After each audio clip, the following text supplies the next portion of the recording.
ज़रा तसव्वुर करें, आपकी उम्र 22 साल है, यूनिवर्सिटी का आखिरी सेमेस्टर चल रहा है, आपके कुछ दोस्त हैं, ख्वाब हैं और एक ऐसी ज़िंदगी जो अभी शुरू होने वाली है। नया साल आने वाला है और आपने फैसला किया इस बार कुछ अलग करते हैं। एक ऐसी कंट्री में घूमने जाते हैं जहाँ इस दुनिया का शोर नहीं जाता, जहाँ एडवेंचर भी है और राज भी। आप अपने कुछ दोस्तों के साथ हंसी खुशी सफर पर निकल जाते हैं, लेकिन किसी को अंदाजा नहीं था कि ये ट्रिप आपकी जिंदगी का सबसे बड़ा मोड़ बनने वाली है। ट्रिप के 5वें दिन जब आप घर वापसी जाने के लिए एयरपोर्ट पर आते हैं, वहाँ से 2 पुलिस एहलकार आपके करीब आते हैं और अगले ही लम्हे वो आपको गिरफ्तार करके वहाँ से ले जाते हैं। आपके दोस्त दूर से मुस्कुराते हुए हाथ हिलाते रह जाते हैं, ये सोचकर कि ये सिर्फ एक फॉर्मेलिटी है और जहाज उड़ने से पहले पहले आपको छोड़ दिया जाएगा। लेकिन जहाज उड़ जाता है और आप उन सब से हमेशा के लिए दूर हो जाते हैं। और सबसे अहम बात, कोई नहीं जानता कि आपने क्या जुर्म किया है, आपको किस मुकदमे में गिरफ्तार किया है। यहाँ तक कि जिन पुलिस वालों ने आपको गिरफ्तार किया है वो भी नहीं जानते कि आपका जुर्म क्या है। ये किसी फिल्म का सीन नहीं है, नॉर्थ कोरिया की वो कहानी है जिसको सुनकर आपके रोंगटे खड़े हो जाएंगे कि नॉर्थ कोरिया में किम जोंग उन सिर्फ अपने शहरियों पर नहीं बल्कि बाहर से आने वाले लोगों पर भी बगैर किसी वजह के उनको इबरत का निशान बना सकता है।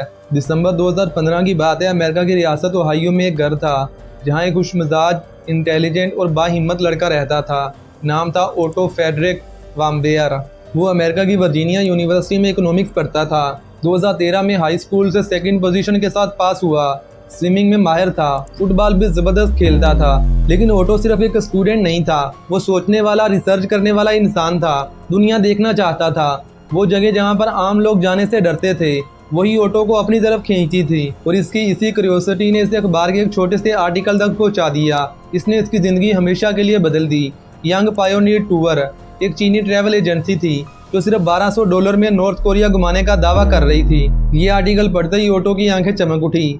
बचपन से इसे नॉर्थ कोरिया के बारे में जानने की तड़प थी। दुनिया का सबसे मिस्टीरियस कंट्री जहाँ इंटरनेट नहीं, आज़ाद मीडिया नहीं, किसी को कोई आज़ादी नहीं, लेकिन फिर भी करोड़ों लोग वहाँ पर रहते हैं। कैसे रहते हैं, क्या सोचते हैं, ये सब ये जानना चाहता था। ओटो ने उसी वक्त फ़ोन उठाया और टिकट बुक करवा ली। इसके माँ बाप ने डरते डरते कहा, बेटा वो नॉर्थ कोरिया है। लेकिन ओटो ने हंसते हंसते जवाब दिया, मामा बस मैं नए साल का जश्न मनाकर 5 दिन में वापसी आता हूँ। वो नहीं जानता था कि ये इसकी ज़िंदगी का आखिरी नया साल होगा। 29 दिसंबर 2015 ओटो अपने ट्रैवल ग्रुप के साथ चाइना के बीजिंग एयरपोर्ट से नॉर्थ कोरिया के लिए रवाना हुआ। ग्रुप में ओटो के अलावा 10 और अमरीकी शहरी थे। साथ ही इंग्लैंड और ऑस्ट्रेलिया से भी चंद टूरिस्ट इनके ग्रुप में शामिल थे। तकरीबन 2 घंटे की प्रवास के बाद जहाज नॉर्थ कोरिया के कैपिटल प्यांगयांग इंटरनेशनल एयरपोर्ट पर उतरा। अब कुछ लोगों के जहन में एक सवाल होगा, क्या नॉर्थ कोरिया ऐसे टूरिस्ट को जाने की इजाज़त देता है? तो इसका जवाब है, नॉर्थ कोरिया महदूद टूरिज्म की इजाज़त देता है, लेकिन हर कदम पर हुकूमत का कंट्रोल होता है। आपका गाइड हमेशा आपके साथ होता है। आप कहाँ जाएंगे, क्या देखेंगे, किससे मिलेंगे, ये सब पहले से तय होता है।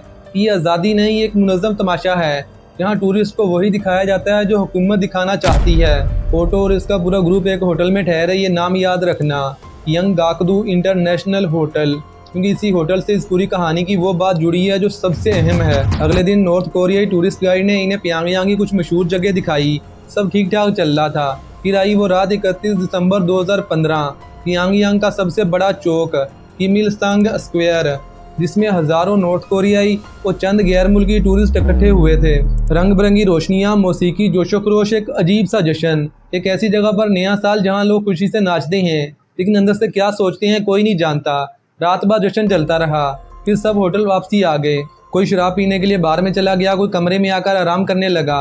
और फिर शुरू हुई वो रात जिसके बाद की पूरी कहानी आज भी एक राज है। 2 जनवरी 2016, 5 दिन का नॉर्थ कोरिया टूर खत्म हो गया था। ओटो और इसके साथ के तमाम टूरिस्ट प्यांगयांग एयरपोर्ट पर गए घर वापसी जाने के लिए। इनकी बोर्डिंग शुरू होने वाली थी। तभी 2 नॉर्थ कोरियाई पुलिस वाले सीधा ओटो की तरफ आए और इसे पकड़ लिया। क्यों पकड़ा, कोई जवाब नहीं। दोस्तों ने पूछा, पुलिस ने कुछ नहीं बताया। सब ने यही सोचा कि शायद अमेरिकन सिटीजन होने की वजह से इसे रोका जा रहा है, क्योंकि नॉर्थ कोरिया और अमेरिका के दरमियान तल्लुकात कैसे हैं ये पूरी दुनिया जानती है। आए दिन इनके दरमियान कोई ना कोई टसल चल रही होती है। जरूर कोई गलतफहमी हो गई, कुछ देर के बाद से छोड़ देंगे, ऐसा सभी ने सोचा। ओटो को गिरफ्तार होते देखकर इसके एक रूममेट डैनी ग्रेंटन ने मजाक में कहा, तो दोस्त ये शायद हमारी आखिरी मुलाकात है, अब हम कभी नहीं मिलेंगे। ये सुनकर ओटो हंस पड़ा। डैनी भी मुस्कुराते हुए जहाज में चढ़ गया। अभी भी सबका यही ख्याल था कि जहाज उड़ने से पहले पहले ओटो जहाज में आ जाएगा। लेकिन कुछ देर के बाद एक सिक्योरिटी गार्ड जहाज के अंदर आया। इसने कहा, ओटो बहुत बीमार हो गया है, वो आपके साथ नहीं आ सकता। जहाज के सारे मुसाफिर हैरान रह गए। वो बंदा जो भी चंद मिनट पहले हंसी खुशी अलविदा कह रहा था, वो अचानक बीमार कैसे हो गया। सबको ये अंदाजा हो गया था कि ये मामला कुछ और ही है, लेकिन वो कुछ कर नहीं सकते थे। जहाज उड़ गया, ऑटो पीछे रह गया, अकेला एक ऐसे मुल्क में जहां बाहर की दुनिया से इसका कोई राब्ता नहीं था। अमेरिका ने नॉर्थ कोरिया पर काफ़ी दबाव बनाया, लेकिन सामने से बिल्कुल खामोशी। चंद दिन के बाद नॉर्थ कोरिया की सेंट्रल न्यूज़ एजेंसी ने बयान जारी किया। अमेरिकन सिटीजन ओटो वाम्बियर को नॉर्थ कोरिया के खिलाफ दुश्मनाना सरगर्मियों के इल्ज़ाम में गिरफ्तार किया गया है, लेकिन इसने क्या किया है ये बताने से साफ इनकार कर दिया। ये एक अजीब सी खामोशी थी। 들으신 바와 같이 미 행정부는 우리 공화국을 반대하는 정말 더러운 행위를 감행하고 있습니다. तकरीबन 2 महीने तक ना नॉर्थ कोरिया ने कोई अपडेट दी, ना अमेरिका कुछ जानता था ओटो वाम्बियर जिंदा है या नहीं, कोई नहीं जानता था। फिर 18 मार्च 2016 को नॉर्थ कोरिया के सरकारी मीडिया ने एक वीडियो जारी की। वीडियो में एक शख्स को दिखाया गया था जो होटल के एक कॉरिडोर में दीवार से एक पोस्टर उतार रहा था। वीडियो की क्वालिटी इतनी ख़राब थी कि चेहरा साफ नज़र नहीं आ रहा था, लेकिन नॉर्थ कोरिया का दावा था कि ये ओटो वाम्बियर है। इस पर इल्ज़ाम यह था कि न्यू ईयर की रात 1:57 पर होटल की एक दीवार से इसने नॉर्थ कोरिया के साबिका सुप्रीम लीडर किम इल संग का पोस्टर उतारा था। एक पोस्टर, बस एक पोस्टर, और इसके लिए कुछ अरसे के बाद ओटो को अदालत में पेश किया गया। ओटो ने माफ़ी मांगी, रोते हुए कहा वो माफ़ी चाहता है। इसको देखते हुए ऐसा लग रहा था पता नहीं इस पर कितना तशद्दुद किया गया है। I was used and manipulated. Please. Act to save me. Please save my life. वो ये सब कहते हुए ज़ार-गुतार होने लगा, लेकिन नॉर्थ कोरिया की अदालत ने इसकी एक ना सुनी और इसे 15 साल की सख्त कैद की सज़ा सुना दी, सिर्फ एक पोस्टर उतारने के जुर्म में। ज़रा सोचे, पाकिस्तान में इंसान का खून करने पर 12-14 साल की सज़ा मिलती है, वो भी तब अगर कोई गरीब बंदा हो। अमीरों के लिए तो पाकिस्तान में कोई कानून है ही नहीं, और नॉर्थ कोरिया में सिर्फ एक पोस्टर उतारने पर 15 साल की कैद है। जब ये खबर सामने आई तो पूरी दुनिया सख्ते में आ गई, कोई इस पर यकीन करने के लिए तैयार नहीं था। इंसानी हकूक़ की तंजीमों ने शोर मचाया, अमेरिका ने नॉर्थ कोरिया पर मज़ीद दबाव बनाया और ओटो वाम्बियर की वापसी की डिमांड की, लेकिन नॉर्थ कोरिया का डिक्टेटर किम जोंग उन किसी की नहीं सुनता। ओटो वाम्बियर अंधेरी कैद की दीवारों में बंद हो गया और फिर एक ऐसी खामोशी छा गई जो 15 महीनों तक नहीं टूटी। 15 महीने बाहरी दुनिया के लिए 15 महीने थे, लेकिन ओटो वाम्बियर के लिए शायद ये 15 साल जैसी काली रात थी। फिर अचानक बगैर किसी वजह के नॉर्थ कोरिया की हुकूमत ने एक दिन अमेरिका को बताया कि हम ओटो वाम्बियर को वापसी करने के लिए तैयार हैं। ये सुनकर पूरा अमेरिका हैरान हो गया। जहाँ की अदालत ने 15 साल की सज़ा सुनाई थी, वहाँ की हुकूमत 15 महीने पूरे होने से पहले छोड़ रही थी। 13 जून 2017 ओटो वाम्बियर की अमेरिका वापसी का दिन। इसके माँ बाप काफ़ी अरसे बाद अपने बेटे को देखने वाले थे। आंखें गर्म थी, दिल भरा हुआ था। जहाज़ उतरा और जब ओटो वाम्बियर जहाज़ से उतरा, 2 लोग इसे सहारा देकर उतार रहे थे। वो खुद चल नहीं सकता था, उसकी आंखें खुली हुई थी, सांस चल रही थी, लेकिन चेहरा खाली था। कोई तस्वीर नहीं, कोई पहचान नहीं, कोई रद्द-ए-अमल नहीं। बाप ने दौड़ते हुए इसे गले लगाया।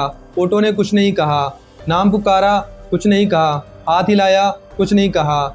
ये वो ओटो नहीं था जिसे इन्होंने घर से रुखसत किया था, ये तो बस उसका जिस्म था।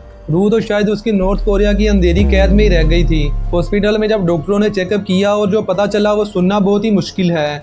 ओटो तो बहुत पहले ही कोमा में जा चुका था, इसका दिमाग पूरी तरह काम करना बंद कर चुका था।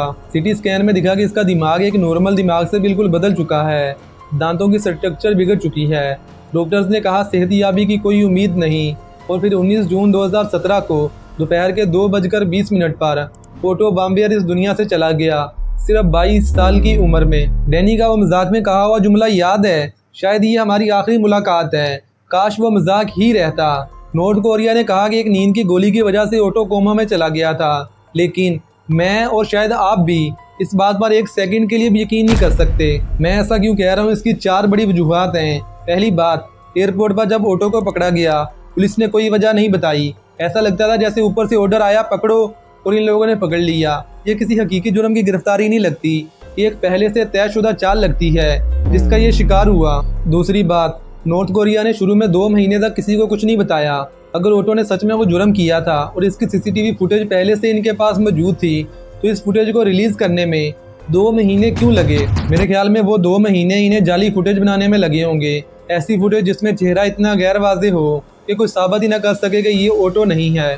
तीसरी और सबसे अहम बात, ओटो के दोस्तों ने इंटरव्यू में बताया कि न्यू ईयर की रात 3 बजे तक पूरा ग्रुप एक साथ पार्टी कर रहा था, ओटो भी इनके साथ था। नॉर्थ कोरिया का दावा है कि 1:57 पर ओटो ने पोस्टर उतारा था। अगर इसके दोस्त सच बोल रहे हैं तो ये जिस्मानी तौर पर नामुमकिन है। अगर मान भी लें कि दोस्त झूठ बोल रहे हैं तो भी वह फुटेज जारी होने में 2 महीने क्यों लगे।